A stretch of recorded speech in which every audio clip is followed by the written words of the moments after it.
Olá, minhas amigas, meus amigos, companheiras, companheiros. Hoje eu volto a discutir a questão da passividade, da pacificação, mas sobretudo do ser passivo. Eu volto ao tema de várias pessoas que na rede social, militantes, se queixam da passividade do povo brasileiro, que acusam o povo de ser cordeiro, de ser manso, de ser pacífico, de não se rebelar, de não tomar iniciativa. A própria origem da nossa língua, que é o latim, ele determina os tempos de verbos, os verbos ativos e os verbos passivos, os tempos ativos e os tempos passivos. Quando eu digo eu amo, é um verbo ativo, é um tempo ativo do verbo. E quando eu digo eu sou amado, é um tempo passivo do verbo. Tudo na nossa sociedade colabora, determina, direciona para a nossa passividade. E as pessoas são cada vez mais passivas, achando que são ativas, que são interativas, estão cada vez mais passivas. É real. Mas a massa é passiva por excelência. Só quando lhe aperta muito o calo, quando é espremida, imprensada contra a parede, é que ela espirra, é que ela se posiciona, toma uma ação.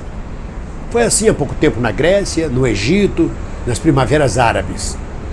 Foi assim na Guerra de Independência dos Estados Unidos e até na Revolução Soviética de 1917. Afora isso, a massa é passiva, sobretudo no Brasil.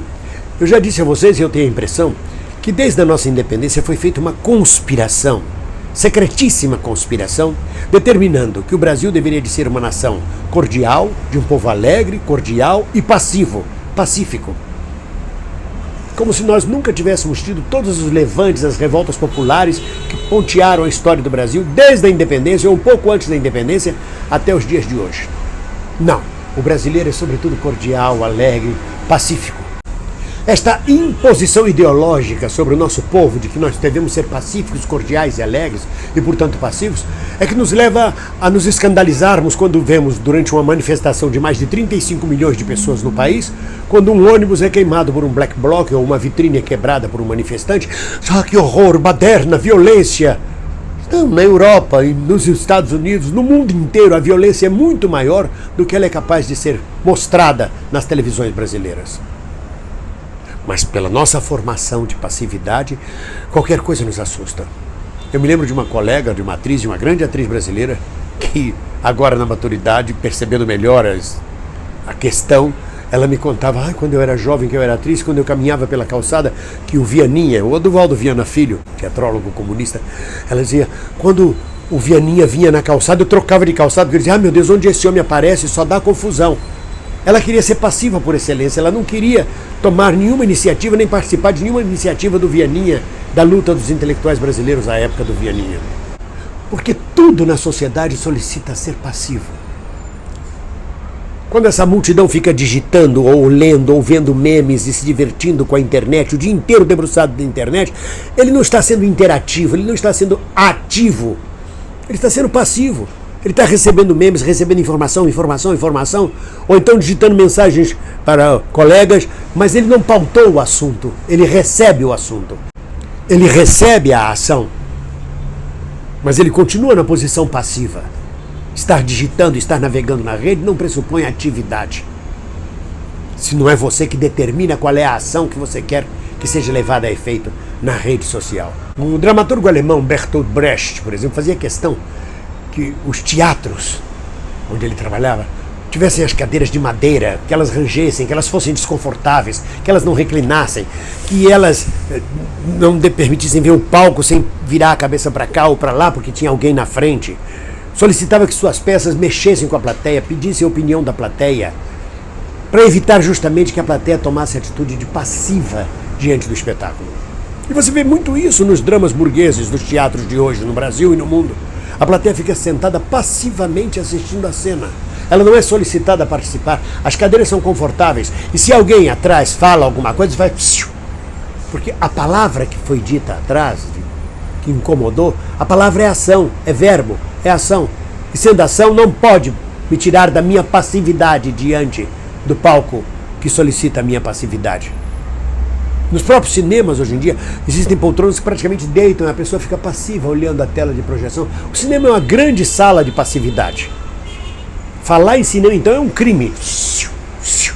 Porque interrompe o ato passivo de assistir a tela de projeção. Então o Brecht exigia isso no teatro.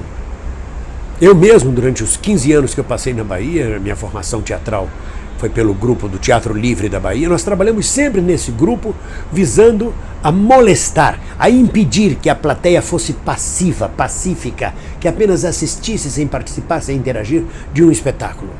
E é o que faz hoje ainda o Zé Celso Martínez em São Paulo, é o que faz o Amir Haddad no Rio de Janeiro. Quando a massa de trabalhadores brasileiros entra em greve geral, afinal a massa, por um momento, deixa de ser passiva. E mesmo quando esta greve geral provoca reações contrárias da direita, da extrema-direita, de setores conservadores, é importante porque esses setores também deixaram de ser passivos. Mas ainda assim é uma grande reclamação dos passivos que dizem: estão fazendo baderna, greve é para ser feita dia de domingo, não atrapalhem o direito de ir e vir, por favor não me perturbem, não me solicitem a nada, por favor, não me peçam para intervir, não me peçam para agir. É um pânico instalado no passivo. Ser passivo é uma tentação. Ser passivo não incomoda nada, você pode ser feliz. O garrote apertando o seu pescoço, dizendo: sim, mas ainda não sufocou. Tá bom assim. Só dói quando eu rio. Então é melhor não rir. Isso é ser passivo. Então, antes de condenarmos a passividade da massa, façamos nós uma autocrítica e uma percepção da nossa própria passividade diante da vida. Digitar ofensas ou posições que acreditamos serem revolucionárias na internet e na rede é deixar de ser passivo? Quanto mais nós podemos ser ativos na nossa vida, na sociedade, na nossa vida privada, no lar, no trabalho, na nossa criatividade. Ser ativo é participar da ação, de qualquer ação. É estar atento e forte, agindo sempre, agindo. É ação. Isso é ser ativo. Se a massa, por ser massa, na maioria das vezes é passiva, nós não podemos ser passivos. E não somos passivos. Mas não tenhamos ilusão com relação à massa. Ela só se move pressionada. Que não pode ser o nosso caso. Um abraço.